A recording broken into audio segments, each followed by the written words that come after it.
Assalamualaikum warahmatullahi wabarakatuh. Setiap orang hidup di dunia pasti akan mati dan bakal menghadapi sakaratul maut. Baik kematiannya itu merasakan sakit terlebih dahulu maupun tidak dengan sangat cepat.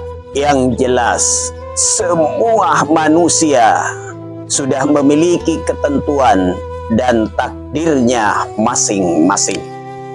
Banyak orang tak sadarkan diri tatkala malakul maut datang menjemput untuk memisahkan nyawa dari raga, ruh dari badan yang sudah menyatu dalam satu kesatuan bertahun-tahun lamanya.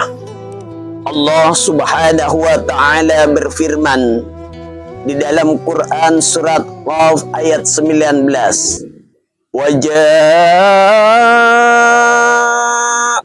sakaratul mauti bil haqq zalika ma kunta minhu tahid." Akan datang sakaratul maut dengan sebenar-benarnya. Itulah yang dulu hendak engkau hindari. Sakaratul maut adalah saat-saat kritis dijemput malakul maut antara mati dan hidup. Sadar dan tidak sadar, ketika nyawa dicabut dari raga, seluruh bagian tubuh terasa lemas dan sakit.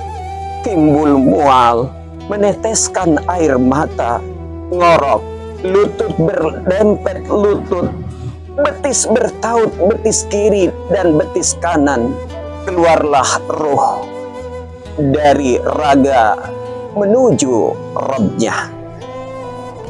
Allah Subhanahu wa Ta'ala berfirman di dalam surat Al-Qiyamah ayat 26 sampai 30. Kalla iza balaghatit taraqi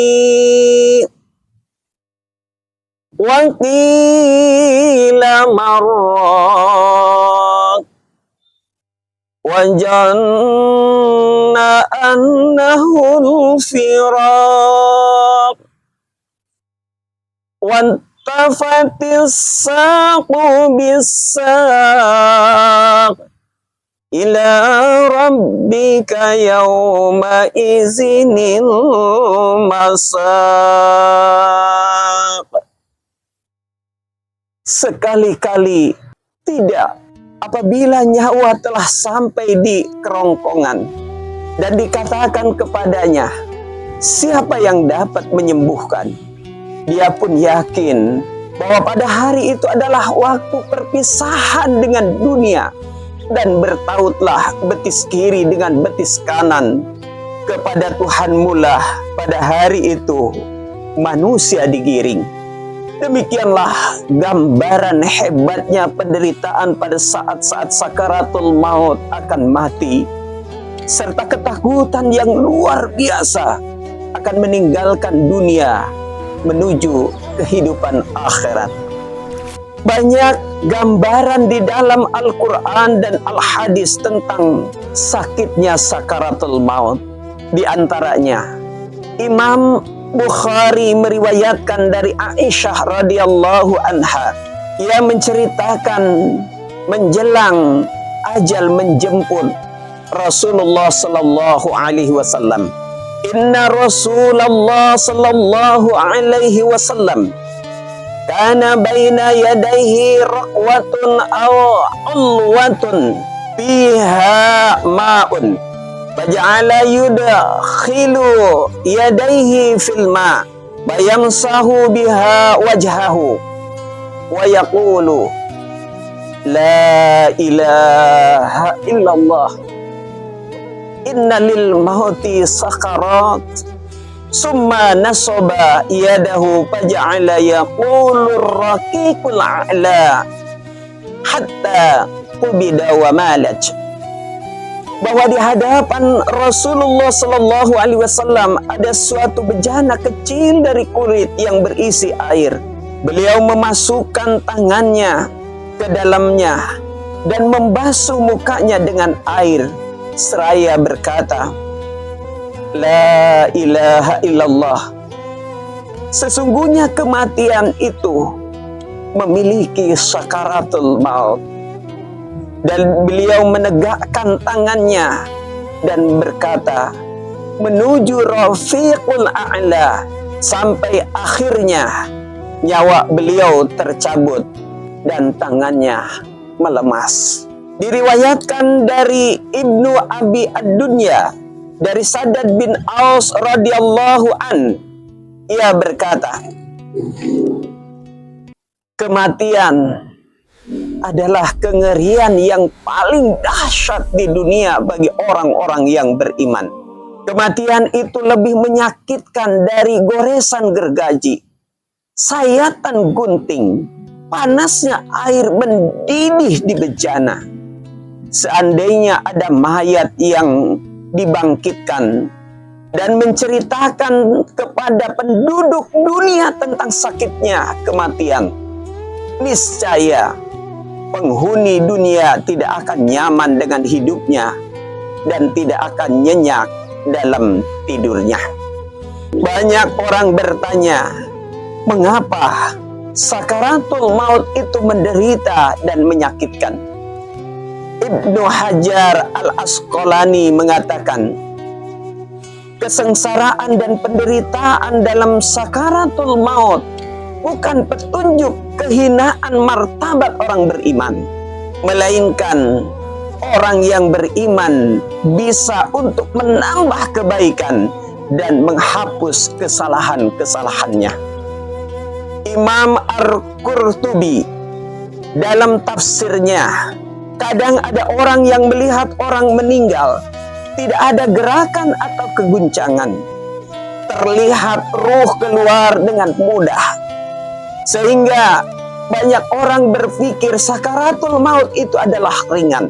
Mereka tidak mengetahui apa yang terjadi pada mayat yang sebenarnya tatkala sakaratul maut. Dari Aisyah radhiyallahu anha, dia berkata, aku bertanya kepada Rasulullah Sallallahu Alaihi Wasallam tentang kematian tiba-tiba. Beliau menjawab, datangnya kematian secara tiba-tiba. Sebahagian orang beriman merasakan keistimewaan tersendiri. Sedangkan bagi orang yang durhaka merupakan kerugian yang besar. Upaya yang harus dilakukan agar kita dipermudahkan dalam sakaratul maut adalah, pertama, banyaklah berdoa dengan doa Allahumma hawwin alaina fi sakaratil maut wa najata minan nar wal afwa indal hisab. Ya Allah, berikanlah keringanan kepada kami ketika menghadapi sakaratul maut, keselamatan dari api neraka, dan ampunan ketika hari perhitungan. Kedua, talkinkan orang yang sedang sakaratul maut dengan kalimat La ilaha illallah, lakinu mautakum la ilaha illallah. Bimbinglah orang yang akan mati mengucapkan La ilaha illallah. Man kana akhiru kalamihi la ilaha illallah dakhalal jannah. Siapa saja yang ucapan terakhirnya adalah La ilaha illallah, niscaya dia akan masuk ke dalam surga. Mudah-mudahan kita semua pada saat-saat sakaratul maut kita diberikan kemudahan, diampuni segala dosa-dosa yang kita perbuat, dan dimudahkan pada saat dihisab, sehingga kita dimasukkan pada surganya Allah. Amin ya Allah ya Rabbal Alamin. Wassalamualaikum warahmatullahi wabarakatuh.